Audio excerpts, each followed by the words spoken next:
What's good, yo? It's your boy Batty Billz with an exclusive on What's the Numbers TV. I got my man AB the Don Pro, you know.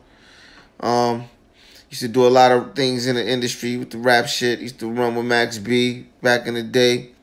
He's currently fighting for his life with a real situation. But we gonna get into that. But we want to catch up and get a background on AB, so let the people know, you know, about you and where you from and, you know what I'm saying, the things that's going on. What's poppin'? What's the numbers? You know what it is. It's your boy, the Brooklyn Boss, AB. Appreciate the podcast. Shaking what you be. It's good, man. So give the people a little history about you, man. Where you from in Brooklyn? You know, I'm from Notion, the Style Side, better known as N.A. Rock, Notion and Herkimer. I'm a back block nigga. Okay. You know? All right. A couple of things, a couple of bids, but a lot of people know me for making music with Uncle Murder, Max, and running with Cutmaster, see the DJ. Okay, so you made music with Uncle Murder, Max, Cutmaster. Okay, all right. So how did you get involved with the rap thing with Uncle Murder and Max B? Well, you know, I was in the street like everybody else in the street. I was getting a few dollars. You know, that came a point in time as, you know, being a street dude, I'm looking for my way out, looking for an exit. Mm-hmm. So I gravitated more so to the music than anything. And you know, I had a few artists, M. Dot, Stone Gang Dudes, a chick from Linden Plaza called Lynn Carter. Okay. And I started hooking up with Dame Grease, different producers. Okay. I ended up with Dame Grease and a dude named Prince Maestro from Queens. Uh-huh. I'm in the studio one day, hanging out with Dame, waiting for the Stone Gang to get there. Uh-huh. You know, we going through beats and different things. And one of the joints came on, I ended up, you know, sitting there, fucking around. He like, yo, that shit's alright. So I go in the booth, I spit it. Okay. Next thing I know, he like, yo, I'm gonna do something for you next time I come up to the studio. The song is there, Max is on it. So from there, I started to explore. I went away, I went out of town, taking some business. While I'm out of town, niggas is hitting me, I'm getting hits. People hit me on Lazy K, man, different joints. Like, yo, that song with you and Max is hot. I'm like, what song? So I see the bars of the thing. I'm like, fuck it, you know, I can rap along with my niggas. So from there, it was just like, yo, start rubbing shoulders with these DJs. Now that shit going in the streets, talking to other dudes, and, you know, trying to get my feet wet. Like you met Max through Grease? I met Max through Grease. I met Uncle Murder through Hood, formerly a man Hood. You know, I knew the Red Cafes. I knew some dudes from Street Fam. So I was able to move around from through little street credibility and meet certain dudes and get certain tracks done. Like I got joints with Vado, got joints with JR that I never got a chance to put out. Okay. So just think about moving them shits to the net, just put them out there, you know what I'm saying? Okay. All right, well, we know, like, your current situation, man, is fucked up, man. Like, you fighting for your life right now, man. You know, I understand that they brought a case against you that's dated, like, you know what I'm saying, goes back to the year 2011, I recall. And they 2010. Just now arrested you in 2018. And they've been holding you for the past 3 years in segregated custody because of, they say, fear of witness tampering or something of that nature. Would have like a court order where you're like on a 23-1. Yeah, I sent you a copy of the court order. Basically, when they locked me up for a cold case. And you know, I didn't really know what the situation was about. Okay. So, you know, I'm getting on the phone, I'm reaching out, and I'm finding out, you know, I had really moved out of town, so I'm getting money out of town. A lot of people was the envy that they wasn't able to come with me. Now, people is using certain situations, using my name to try to get out of shit that they got going on. Whatever have you. So, as I'm on the phone, you know, I still got a few calls. I'm calling dudes. You know, I'm raising money. I'm meeting with different lawyers. I still got Harvey Slovis. I hired 2 more other lawyers. The DA started hearing that, and they started talking about, yo, I'm tampering with witnesses and intimidating witnesses. And from there, they presented some evidence to a judge saying that, you know, the one eyewitness in the case felt threatened and that somebody threatened him or some of that nature, and that they felt I was behind it. I was in charge of witness tampering. Nobody I know, nobody that affiliated with me was ever arrested at all with anything with this so-called tampering that took place. So why would they do like why would they put you through such immeasurable measures? Like why would they put you through measures of that of that magnitude? Well, like what caused them? Like is it your jacket or? Well, a lot of the reasons when they have are they trying to say you affiliated with anything? Well, anybody always say somebody's this, somebody that. A lot of the reasons why they using this measure is they're trying to tie me into a lot of unsolved situations for whatever reason, and it ain't been as easy as they thought it would be. So at that point, they used the court order to be able to show people who was working, people who was confidential informants, as look, he's confined. You can say what you want. He's not going to be able to get anybody to say anything to you, so forth and so on. When my caliber was never threatening anybody, never saying anything to anybody. Yeah.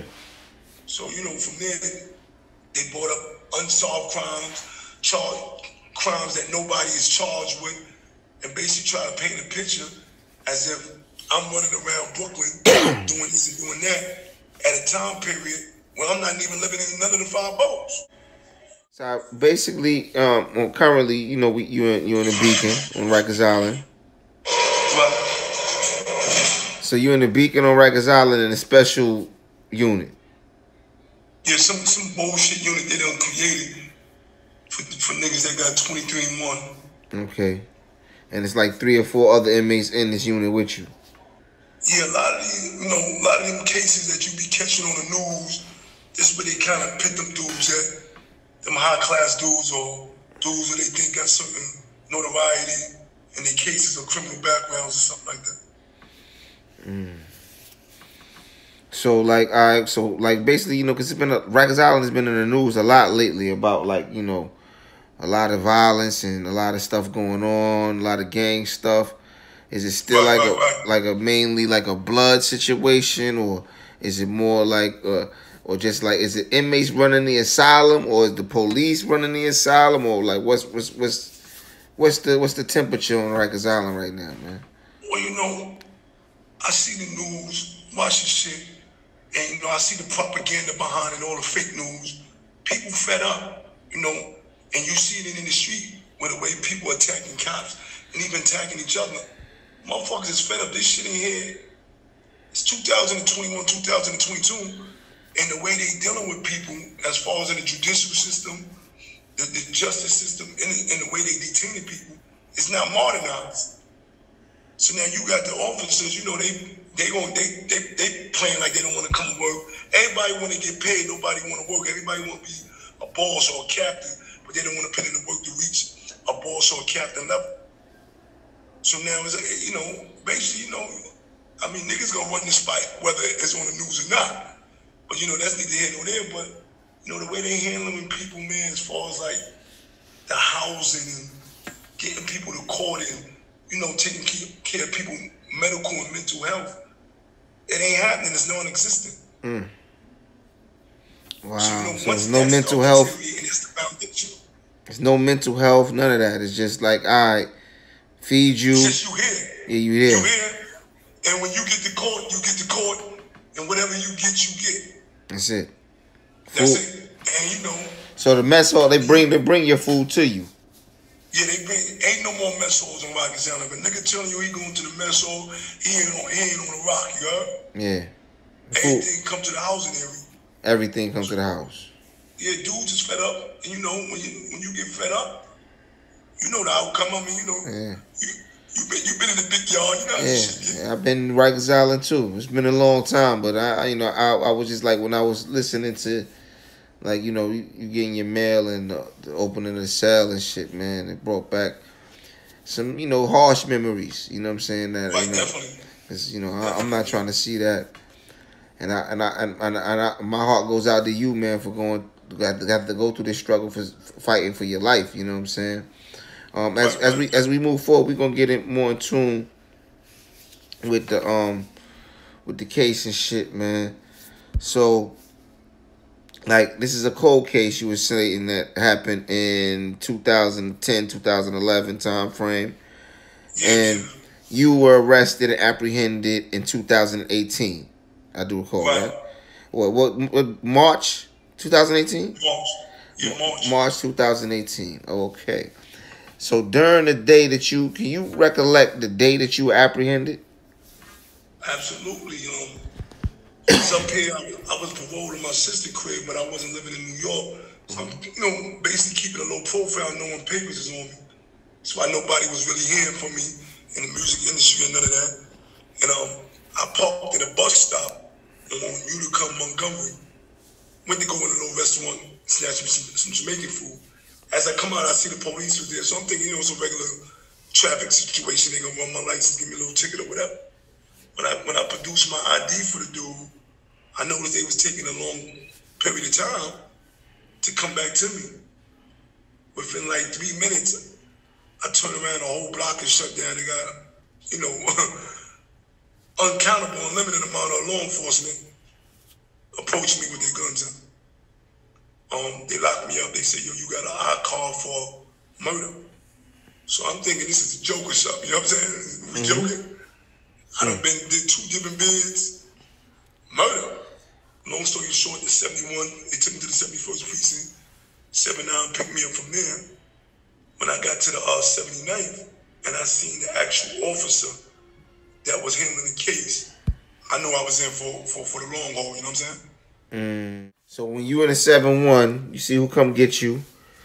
They take you to the 7-9. And then from the 7-9, you see the detectives handling the case. And who were the detectives handling the case? Detective by the name of Stephen Snyder and Thomas Hanley. When I see that, I knew, that I was in for the long haul. I knew the fix was in. Because I know how this dude get down. So you know how the dude get down. Like you have a history with this guy, Stephen Snyder? Absolutely. Like growing up, he always terrorized us on the block. And he's also, even though he's working out of the 79, he also was training with the Brooklyn North Homicide Task Force, which is the same homicide task force that Louis Scarcella and Detective Chamal come out of, which is behind 90% of the wrongful convictions that's coming out of Brooklyn. So, it's like a culture. It's a culture of misconduct and, vote police that feel like they know something about you. They gonna make the case about you, whether you did it or not. So, all right, and then, so you see what you up against. At this point, you're detained. You're not arrested, but you're detained, and they detain you for this. So you tell the police authorities to contact your attorney? Copy. I told them call my lawyer, so when I tell them who it is, Harvey J. Slovis, I don't have his number on me. I don't have his card on me. He goes and Google him. He comes back, he's telling me, it's not your lawyer.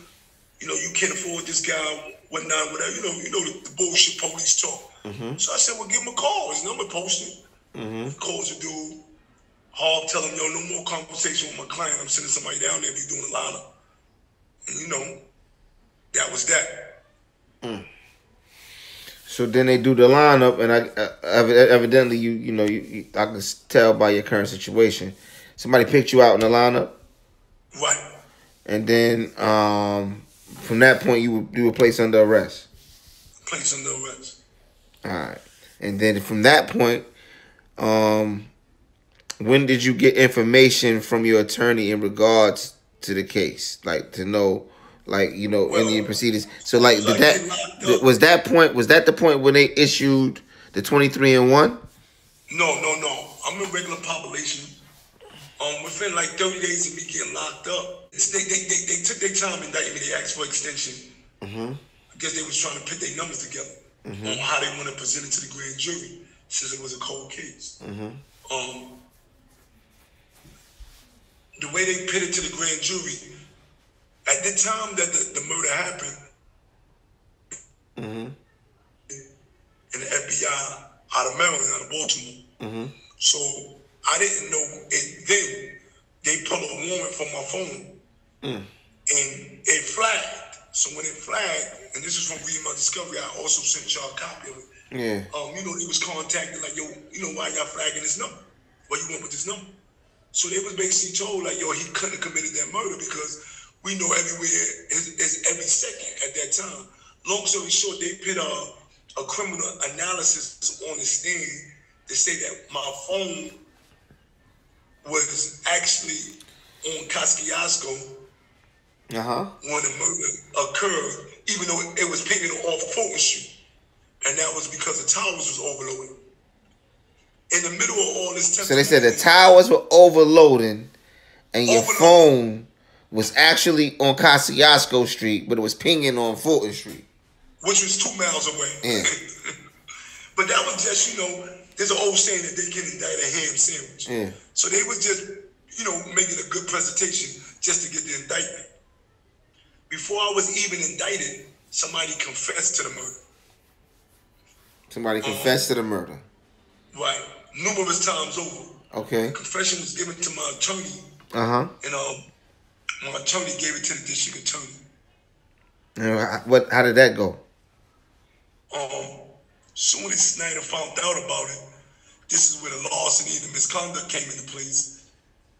He traveled to a different state and met with this person and actually told this person that I was going to kill him. The person that confessed to the murder. Confessed. Yeah. And told the person, this is basically what I want you to say. I want you to say that AB paid you to make this confession. Gave him a rundown. Yeah. Now, when he went to this other state, he enlisted the help of the federal government because, New York, NYPD doesn't have jurisdiction. Yeah, of course. So he had 2 marshals with him.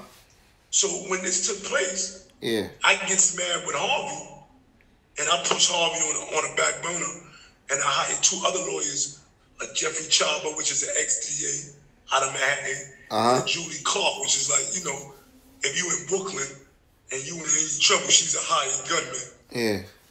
And we come together and we was able to get the judge to subpoena the NYPD for the records and Brady material on how he traveled to another state. And I gave you a copy of that subpoena, gave you a copy of that affirmation, and I gave you a copy of the NYPD response when they said they didn't give nobody any permission to travel out of state in reference to my case. So when you look at a veteran officer that make a mistake like that, and then you lie to the FBI because and this is the investigating officer. It's an investigating officer, but you didn't just walk into the marshals and tell them you need help. You had to sign something or forgibly present some NYPD documents, which is a crime. A lot of people get locked up for that. Little Kim, who we would know, got locked up for lying and misleading the FBI. Yeah. So they say allegedly. Roger Stone, bunch of Trump people. What is the prosecution? So is the evidence they need? This evidence like that you try to bring up, they strike down. What is the base like? What? The problem is this. They never gave us no evidence. They never gave us how they got down there. They met with this dude in the parking lot of the mall. They never recorded anything. None of that.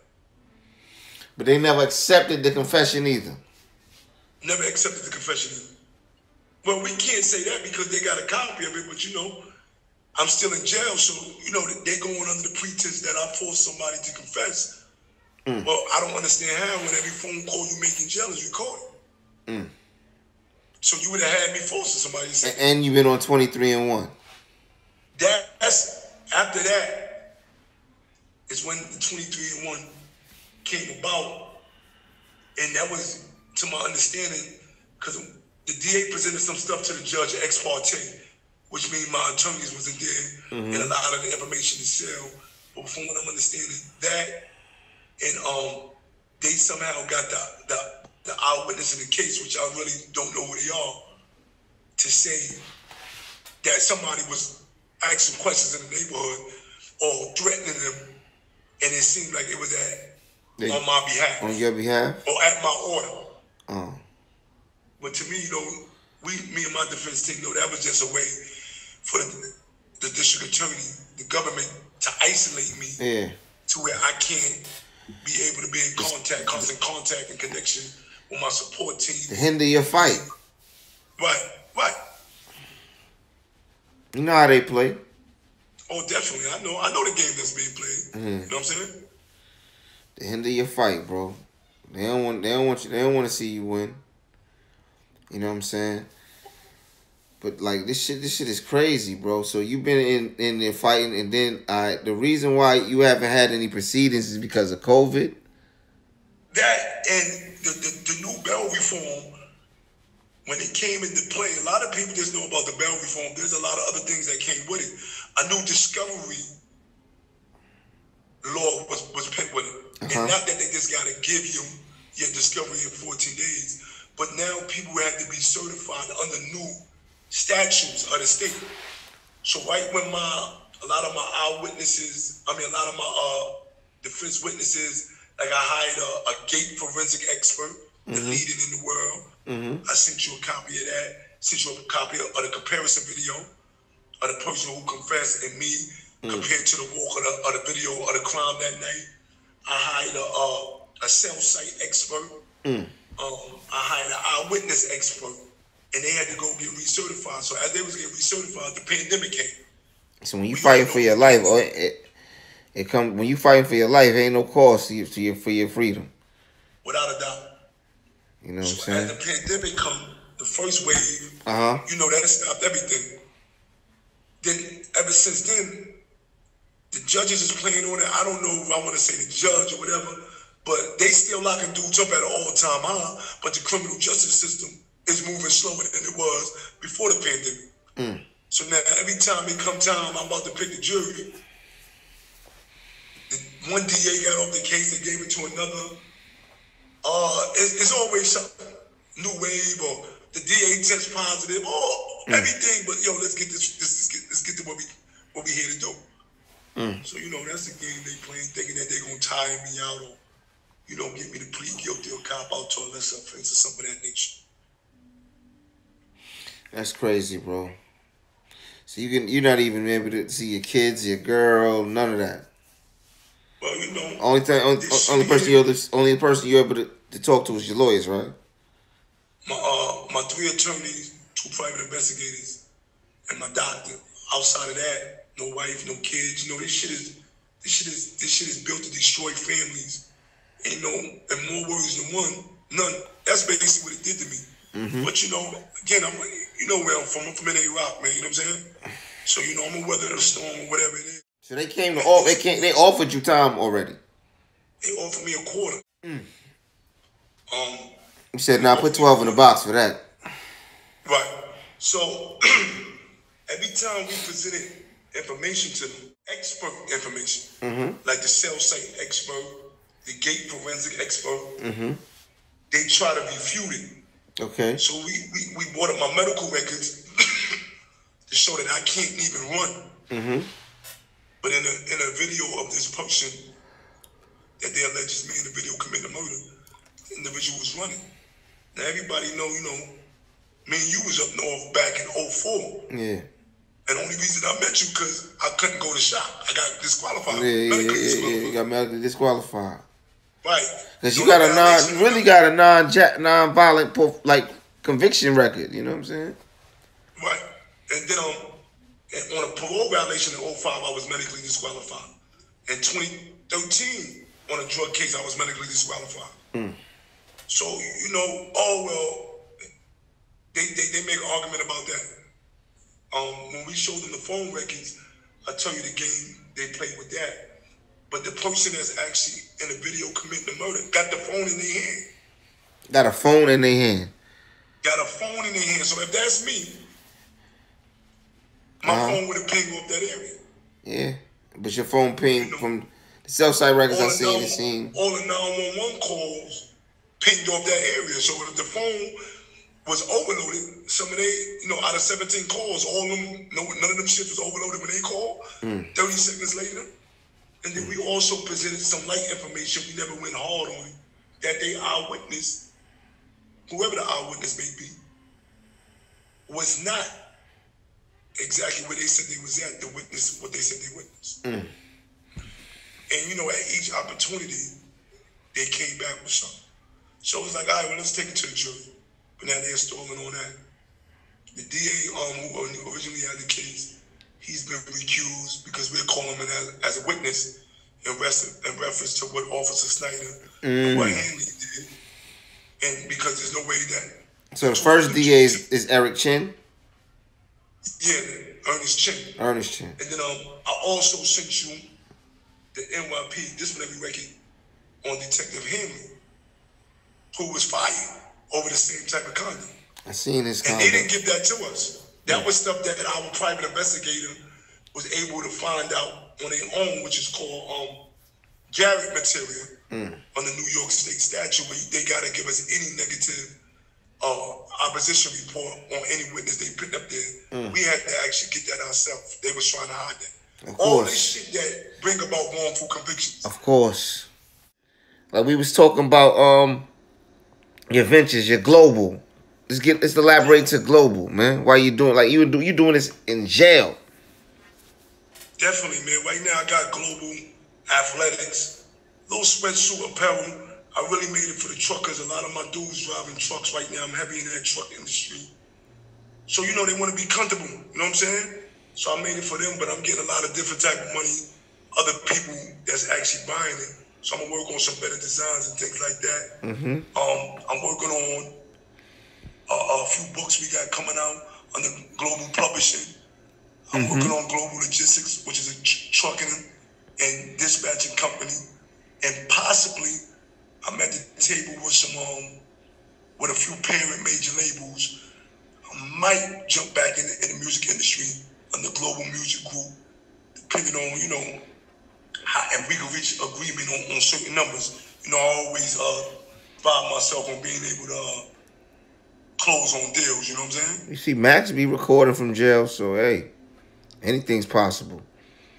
Yeah, well, me, myself, I don't want to be, as far as no artist and nothing like that, strictly corporate, man. I strictly want this corporate money. I want the longevity. Okay. You know what I'm saying? I get you. So, any shouts out to the peoples, man, that you might, I understand you still in tune, you loopy, but you want to give anybody, some recognition. This is the moment to do that, man. Well, shout out. I want to shout out Cutmaster C, DJ Cutmaster C. Shout out to Big Fendi. Shout out to Frank the Bully. Shout out DJ One Way, my brother. All my support crew, man. They know what it is. A bunch of people names I can't say for reasons that we all know. You know what I'm saying? Okay. Outside of that, man, just keep your eyes open. Support that global brand, Global Athletics. You feel me? Follow me on that gram too. Follow me on that gram, man. At globalenterprise.ceo. Holla at your boy. So that's it. We got AB the Don. We gonna keep y'all updated on the situation, man. We just got a tidbit of a situation. We got understanding of some impartiality with the police in this situation, dealing with Officer Snyder, who's been, harassing this man since he was a youth. And, he took over a cold case and apprehended him. You know what I'm saying? So we gonna keep y'all updated. And like I said, man, this is What's the Numbers TV exclusive with your boy Batty, Billz, and AB the Don. Peace. Sway.